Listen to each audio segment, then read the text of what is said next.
Hah? Halo? Halo? Halo, Mbak? Iya. Iya, baik. Baik. Bentar. Ini nge-freeze. Nge-freeze Mbak Sofi ternyata. Lanjut Mbak Aul.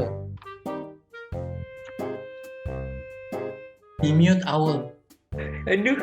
Aul di mute. Gak usah. Ya ampun. Vaksin menjadi salah satu harapan atas permasalahan COVID-19. Kabar baiknya, pemerintah pusat telah menyepakati pembelian vaksin yang direncanakan datang pada bulan November 2020. Bahkan saat itu pemerintah mengklaim akan melakukan vaksinasi dengan sasaran yang telah ditentukan. Ada 3 perusahaan farmasi yang akan mengimpor vaksin, yakni CanSino, G42 atau Sinopharm, dan juga Sinovac. Meskipun vaksin COVID-19 is coming, Anda jangan senang dulu. Karena ternyata pemerintah sudah mengelompokkan ataupun memprioritaskan profesi-profesi mana saja yang akan menjadi sasaran-sasaran diberikan vaksin COVID-19 pada gelombang pertama ini.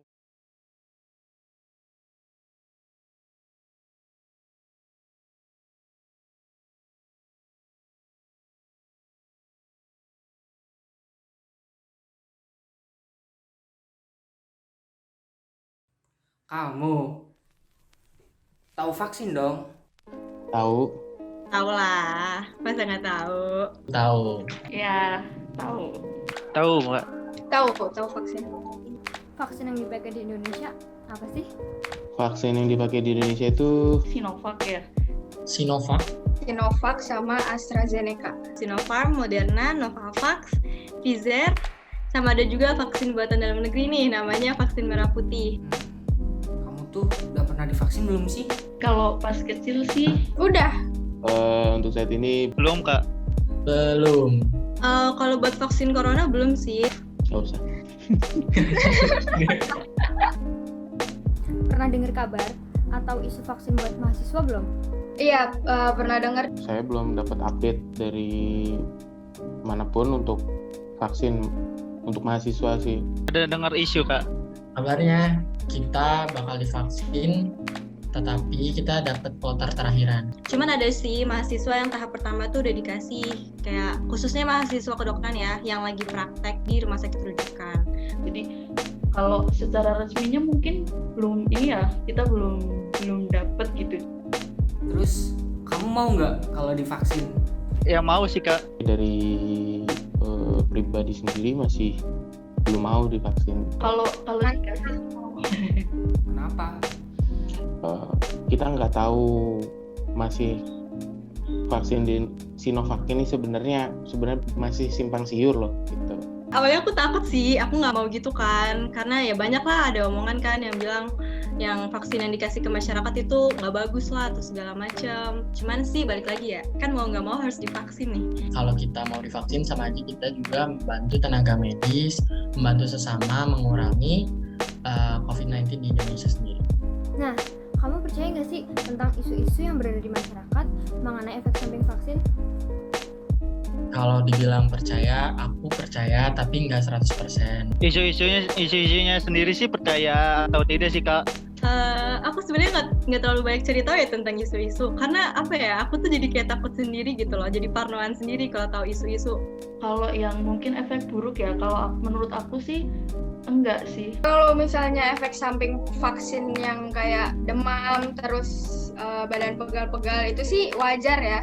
Yang sudah dialami langsung saya percaya, termasuk dari orang tua yang merasakan pusing, terus merasakan nafsu makan yang bertambah, itu saya percaya. Emang apa sih isu negatif yang kamu dengar itu?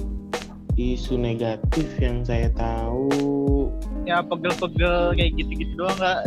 Yang bagian disuntiknya itu rasa sakit gitu loh Kak. Yang baru-baru ini lagi rame tuh vaksin bisa buat mandul. sertifikasi halalnya itu sih yang banyak banget diperdebatkan. Nah, ada yang bilang ada vaksinnya kadaluarsa lah.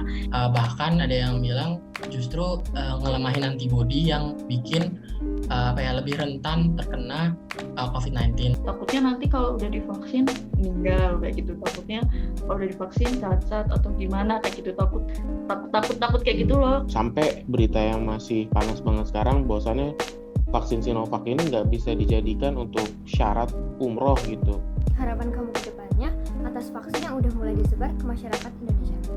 Semoga Penyebaran virusnya jadi benar jadi kayak istilahnya makin sedikit.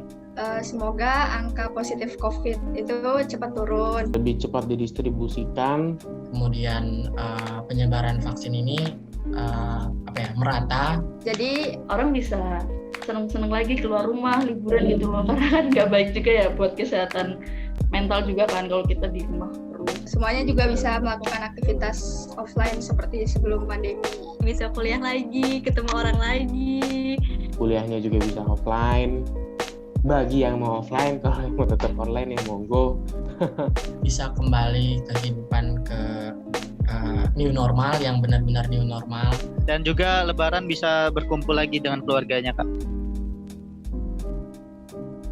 Satu pesan buat teman-teman akuntansi tentang COVID. Paling ini sih, kalau bisa jangan terlalu sering keluar rumah. Sekalinya keluar rumah, pakai masker lah, bawa hand sanitizer. Patuhi protokol kesehatan, pakai masker, jaga jarak. Kalau bisa nggak usah kontak fisik kalau nggak diperluin. Jaga imunitas. Jangan jadi carrier buat orang lain. Walaupun udah ada vaksin, tapi harus tetap aware dan jaga kesehatan juga. Nggak cuma kesehatan fisik, tapi kesehatan mental. Jangan lupa mandi juga kalau pulang. Banyak kan orang tuh malas keramas tuh kalau udah mandi. Padahal penting juga tuh keramas.